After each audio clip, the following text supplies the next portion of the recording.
Good practice in yesterday, today as well, and worked on the different facets of the week that we're working on, and got 2 more left.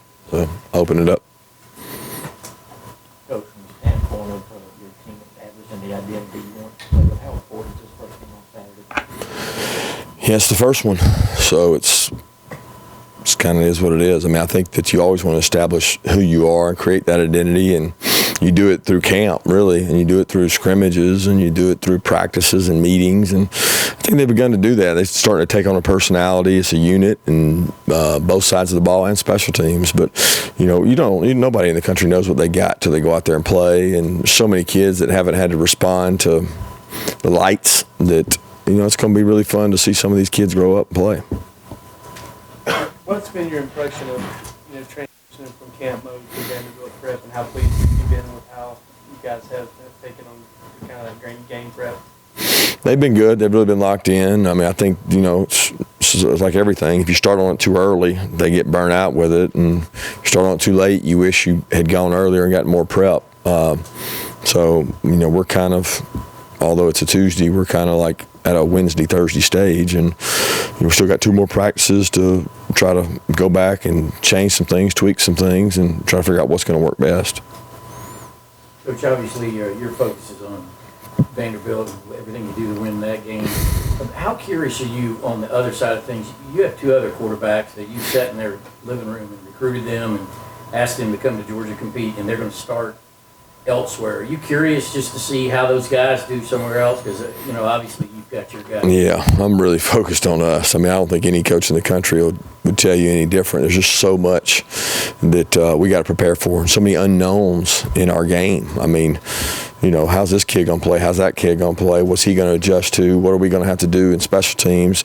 Just so many unknowns that's consuming my thoughts. Will James Coley be in the box or on the field? James will probably be on the field. Is what we've done in the scrimmages, what he and I have talked about doing, and we're open to looking at it different ways, but right now it's probably what we're going to do. What Georgia's offense look like under Coley? Some of your players have been asked all preseason about what might change. Can you share anything? I don't know. I mean, we did a lot of things with Jim here that we didn't necessarily always do. You have more offense than you don't always show, and you try to use what you need, and what you don't need, you don't use. So there's things that we had in games that we didn't use in the past, and sure it'll be that way now. We want to be explosive. We want to be able to score points. I think in college football nowadays, you got to be able to score points. And you look at the best teams in the country, they can do that. So we've got to be able to score points. And whatever it takes to do that, whether it's wearing people down or throwing the ball, we got to be flexible enough to do it. Have you decided on the punter yet? I really hadn't decided on any of that stuff yet. We'll see closer to the game. But Jake's done a good job. And a lot of those kids have punted well. Maybe I should have asked you about this earlier, but you came into camp a couple years ago really harping on special teams and wanting to get better special teams wise. Was there any focus like that for you guys this year, that whether it's red zone offense or defense or anything like that, a specific area you wanted to improve upon coming? No, we talked about defensively. We think we've got to create some more negative plays, and that's been a big focus for us. Red area, we were not where we need to be in the country. Turnover ratio, we were not anywhere we didn't make our goal was an area of improvement, and our goals are pretty lofty goals when it comes to offensive, defensive, and special teams, and we didn't make many of them. So that's always an area that we try to concern ourselves with. And to be honest with you, special teams, it's always at the forefront, because every game you watch, there's critical errors that are made in that game, and our intent is to try to put pressure on our opponent in every phase of the game, and that's what special teams is, a chance to put pressure on somebody. When you go out and look at junior college guys, and look for those guys in this case, DJ Daniel and Jermaine Johnson, so do you guys kind of project them in terms of guys who can come and potentially have an influence on the field immediately? Or, how do you look at those type of guys this year? We want we want those guys to be able to play right away. But we're not always right, and sometimes they have an extra year because they can redshirt and still play too. I don't think anybody in the country would tell you they go take a junior college player to not playing. I mean, there's no intent in that.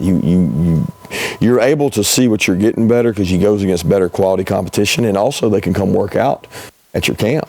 So when you get a kid to come in and work out at camp, you have to be careful because you're comparing him to high school kids, but he has to look like your current players, and he's got to be able to perform at a high level. And we thought both those guys were good football players, and they've done a good job in camp, eating for us.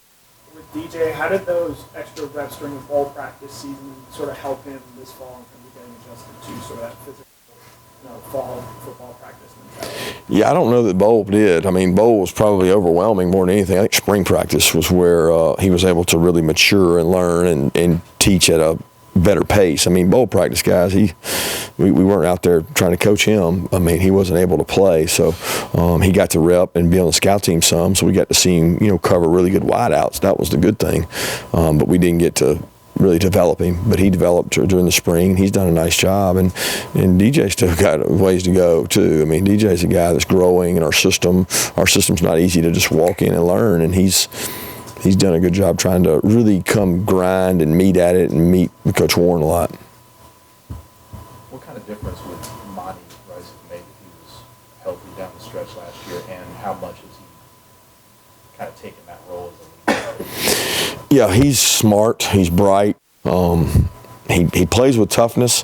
He probably plays better in the games than he does even in practices because he plays so hard. He plays with such good effort, and he's a difference maker for us because we don't have a ton of that position where it's just lightning fast when you compare it to what we've had with Roquan and some of the guys in the history, and he's a guy that can run fast. He's a high 4.6 guy that runs well and does a good job for us. So I certainly think that his future's bright as a leader for our defense, and we need him to play well. We need him to play good to help our defense. What point do you get Kirby away from all the details, if you will, it's probably wrong with, but start looking up above everything, saying, hey, we have everything in place for this?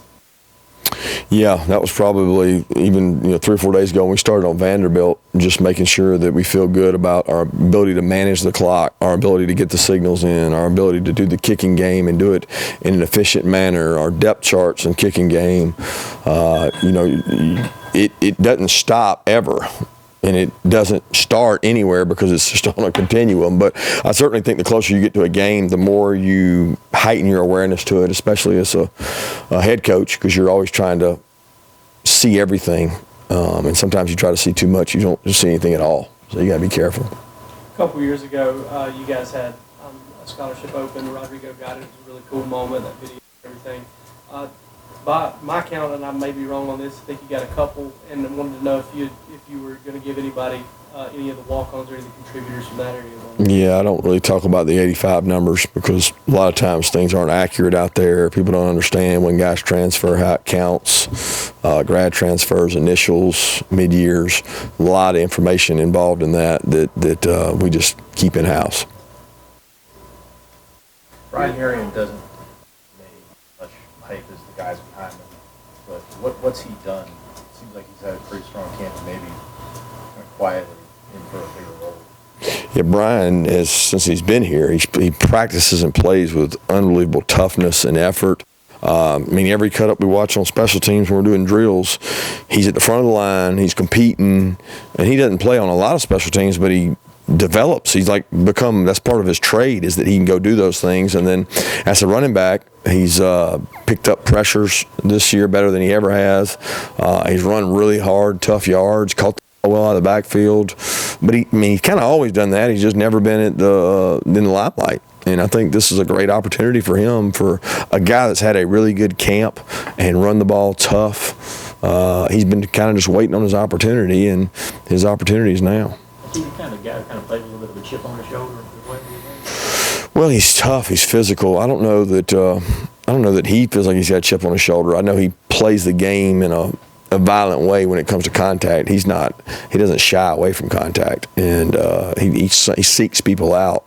And he's really elusive, and he's got great hands. Brian's been a really good athlete for a long time. DeAndre Swift's a guy for you. He's never had more than 17 carries in a game. How much would you say of that is managing him because of I don't know his style or maybe injury prone and just kind of circumstances have left it that way? Is it, or would you like to see him get more opportunities than that? Well, I can't speak to high school, so I don't know that, but I can speak to the time here. He's been in the backfield with some good players. I mean, we obviously know his freshman year, and we know last year with the guys that we had in the backfield with him, really 2-3 guys that you know, there may not be an opportunity for one guy to get 25, 30 carries. It's just the game is not built like it used to be for guys to carry that. The people hitting these guys are bigger, faster, stronger. There's a lot more licks. Just it may not happen that way. But if it, I know that should it be that way, that he has to carry the ball 25 times a game to win, I have no doubt that DeAndre Swift could do that. But it all goes back to, is that necessary? And you do what you have to do to win. And sometimes other guys have good skill sets. Sometimes other guys are fresher. Sometimes it's a rotation pattern. And some of our games haven't dictated where a guy could get that many carries, because some of our games have been lopsided and you don't get a chance to get guys that many carries. Walter Graham had a bit of a specialized role for you guys last year with that star Sam type thing. Have you guys put more on his plate, you know, this season? Is he doing anything different as far as the outside linebackers go, taking on more? He's a very similar role. He's playing outside backer star type deal. He plays on third down as one of the jacks. He's very intelligent. He plays well in space. He understands our system probably better than anybody in that room. So it's a very, very valuable role and depth and experience that makes you feel comfortable that he can adjust to formations that people get in. Sorry, Brandon, but I wanted to ask a follow-up. How difficult is, when you guys put him out there at that star, how difficult of a role is that for an outside linebacker to play out there in space and to do things like that? Depends on who you're matched up on. I mean, if you're out there on Miko, it's different than if you're out there on Charlie Warner. You know, I mean, what we're asking him to do, hopefully, is like bodies. The difficulty increases based on what personnel they're in, and the difficulty increases based on what we ask him to do. But we try not to put him to doing things that he can't do that Mark and Devon maybe can do. So there's a role for him there, and he does a good job playing it. How does the factor? I don't know. Do you look at it as a rotation? I know when you talked before, you said if you could just put 3 or 4 guys out there the same as you would, but there had to be separation. What linebacker? How do you? Well, I was going to ask you, how does a rotation? Is it a rotation or is it based on formation circumstance? How do you manage linebackers? What linebacker? Your linebacker core. All right, are we talking about inside or outside? No, I mean just in general, both. It's open-ended question. Well, outside is really a fresh thing, because I look at the outside linebacker as part of the defensive front. So you don't play any of those guys every snap. They roll in by series. They roll in by circumstances. Inside backer is based on, or they have 2 tight ends in the game? Do they have 1 tight end in the game? Do they have no tight ends in the game? Is it third down? So there's a lot of decisions. Some guys play better in space. Some guys play better in the box. Some guys just play better all together. And each guy has his strength. And we try to put their strength on the field based on what the other team is doing. So being that I don't know Vanderbilt's game plan, I can't tell you the rotation of the linebackers. But should it be a bunch of box, it'll be these guys. Should it be a bunch of open, it'll be these guys. If we get them to third down, which I hope we do, it'll be this guy. But that's basically how it's going to work out. Is it a luxury at all to have that the depth at running back, which you spoke about, to have that talent that you spoke of? When you guys able to see that? Yeah, the biggest benefit is our practices, because everybody's going against a good back at all times.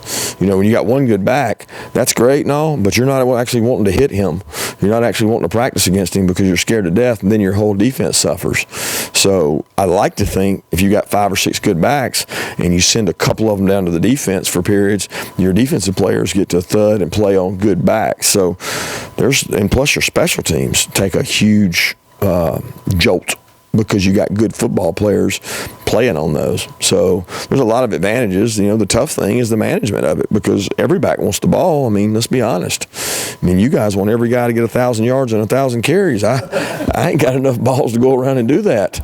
So I'm trying to keep them happy, because y'all keep talking about how many of them are going to have 1,000 yards. 2 more questions. Is there a time before the game comes for season where you want to just get away with the family one last time, so to speak? No, I mean, do I want to?